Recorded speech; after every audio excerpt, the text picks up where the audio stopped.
Nah, baik teman-teman, selanjutnya kita akan setelah membahas materi yang tadi, kita akan melanjutkan ke sesi tanya jawab. Sebelumnya dari teman-teman nih, apakah ada yang ingin bertanya dulu nggak?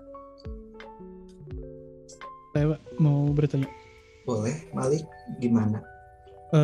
Kenapa ya dalam desain grafis itu harus memperhatikan prinsip tata letak gitu, Pak? Oke. Nah, bagus ya pertanyaannya. Jadi si prinsip tata letak ini berfungsi sebagai pengaturnya. Jadi kalau misalkan elemen-elemen atau Bapak ibaratin aja deh, seperti misalkan kita lagi masak nih. Nah, si elemen-elemen desainnya itu yang kayak bentuk, garis, nah itu tuh adalah bahan-bahannya. Sedangkan dengan kita menggunakan prinsip tata letaknya ini adalah bagaimana cara kita memasaknya, bagaimana cara kita menyajikannya gitu. Jadi baik enggaknya desain itu bukan misalkan gambarnya udah bagus, desainnya bagus, tapi acak-acakan tata letaknya. Nah tetap aja itu seperti walaupun bahan yang sudah terbaik gitu, tapi kalau disajikannya secara berantakan akan tidak baik gitu. Jadi penting sekali untuk kita mempelajari tata letak agar kita menghasilkan sebuah desainnya itu yang rapih, terorganisasi dan efektif gitu. Karena salah satu tujuan dari tata letak dan sama desain grafis itu sama, atau adalah menghasilkan produk visual yang efektif gitu, yang komunikatif dan juga menarik gitu, Malik. Oke, terima kasih Pak. Boleh? Udah jelas. Baik. Ada lagi enggak? Aku Pak mau nanya. Boleh, Farhan. Gimana? Kalau misalnya lingkup kerja yang berhubungan sama desain grafis itu apa aja Pak? Untuk lingkup kerja ya, oke. Kalau lingkup kerja sendiri, kalau dari Bapak itu banyak banget kalau yang berhubungan sama desain grafis ini. Apalagi kita kan sedang di zaman yang serba digital, serba teknologi gitu. Jadi sangat luas sekali buat lingkup kerja desain grafis ini.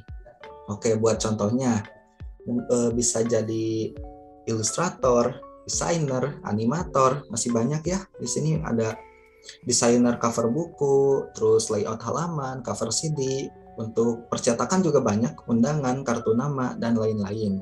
Ada juga logo, web design, animasi, pokoknya banyak banget untuk lingkup kerja desain grafis. Jadi Farhan tidak usah khawatir akan susah mencari pekerjaan, karena dengan desain grafis ini Bapak yakin tidak akan susah nih bagi teman-teman, karena hampir setiap hal yang sekarang itu, setiap bisnis pasti memerlukan desain grafis. Gitu Farhan. Oke, terima kasih Pak. Oke. Nah sekarang ada lagi kan nih yang mau nanya? Saya mau nanya lagi Pak.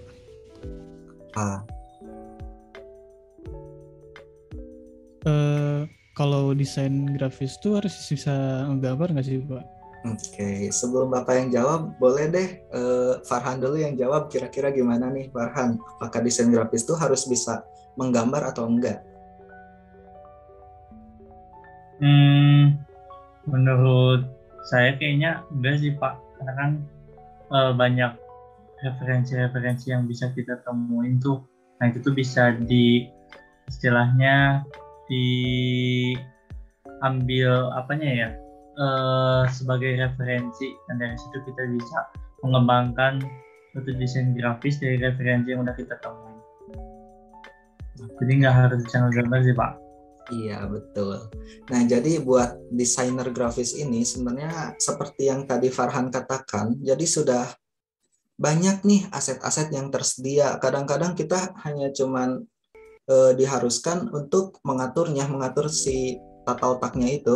Makanya menurut kata Bapak juga sangat penting sekali untuk mempelajari prinsip-prinsip tata letak. Nah tapi kalau dari pertanyaan Malik nih, kalau dari jawaban Bapak itu ada dua, bisa jadi iya, bisa juga jadi enggak, tergantung dari kasusnya.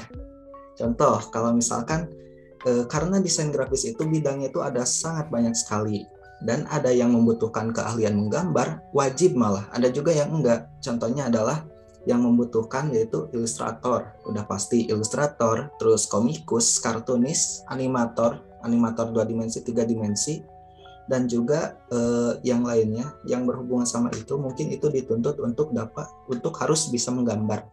Sedangkan yang tidak harus bisa menggambar itu adalah seperti desainer web, terus modeling 3D sepertinya tidak usah bisa menggambar.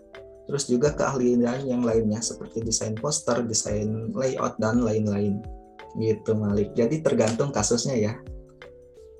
Oke, bagaimana? Apakah sudah terjawab? Sudah, Pak. Nah, baik, kalau begitu mungkin Bapak kasih nih satu pertanyaan terakhir. Kira-kira siapa nih mau nanya? Aku, Pak. Boleh. Kalau misalnya kita jadi freelance graphic designer misalnya nih Pak, terus tiba-tiba ada yang order, nah kita kan kadang suka bingung menentukan harga ya. Nah kalau misalnya saran dari Bapak gimana nih, ada nggak sih Pak saran buat kita bisa mudah untuk menentukan harga orderan gitu Pak? Oke. Kalau yang ini benar-benar relate ya, bahkan Bapak juga sangat sering mengalami hal tersebut karena di sini jujur Bapak juga belum terlalu lama di dunia desain ini. Jadi karena apabila ada teman, apalagi teman ya, teman nanyain harga itu kadang kita juga bingung gitu buat gimana nih gitu, apa gak enak gitu, mau mahal gak enak, terus gak mahal juga kadang kitanya juga malah ngerasa jadi beban gitu ngerjainnya, malah jadi gak semangat gitu kan. Nah di sini sebenarnya Bapak Bapak ada beberapa tips untuk kita dapat menentukan harga. Yang pertama itu mungkin menentukan harganya itu berdasarkan kerumitan dan juga sumber daya apa saja yang kita gunakan gitu. Yang pertama dari sana, apabila mungkin desainnya rumit itu nanti dapat dijelaskan kenapa harganya mahal, ini gini atau enggak yang dibutuhkannya bahan-bahannya itu mahal, misalkan butuh kanvas yang apa gitu atau pakai sesuatu yang memang mahal gitu. Yang pertama dari itu, dari kerumitan dan juga biaya produksi. Yang kedua itu dapat disesuaikan dari budget dari si customernya, dari si kliennya. Bisa dibedain ya, kalau misalkan kliennya itu yang punya perusahaan tinggi gitu, itu mungkin bisa kita naikkan, bisa agak tinggi gitu. Tapi apabila yang ininya tuh kayak warung-warung kecil atau teman kita, nah mungkin kita bisa lihat dari budgetnya, tidak mungkin disamain sama yang perusahaan tinggi tadi itu. Gitu. Yang kedua berarti harus dilihat juga di kliennya.